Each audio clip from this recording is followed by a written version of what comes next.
जळगाव जिल्हा सहकारी दूध संघात फार मोठा घोटाळा आमदार एकनाथ खडसे आणि त्यांच्या सहकारी संचालकांनी केल्याचा आरोप विद्यमान जिल्ह्यातील तिघही मंत्र्यांनी केले।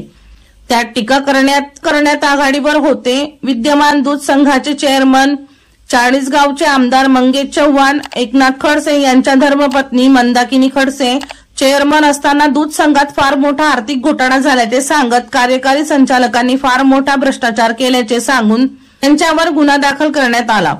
2 वर्षापूर्वी दूध संघाची निवडणूक होण्यापूर्वी आमदार मंगेश चव्हाण, आमदार खडसे आणि दूध संघावर दररोज टीका करीत असत।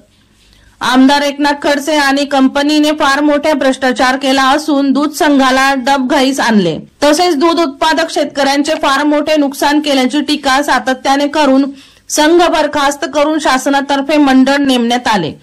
त्यालाही आमदार खडसेंकडून कोर्टात आव्हान देऊन स्थगिती मिळवली। त्यानंतर संघाच्या अधिकाऱ्यांवर गुन्हे दाखल करण्यात आले। प्रकाश बोरसे यांचा रिपोर्ट, मानवहित न्यूज, जळगाव।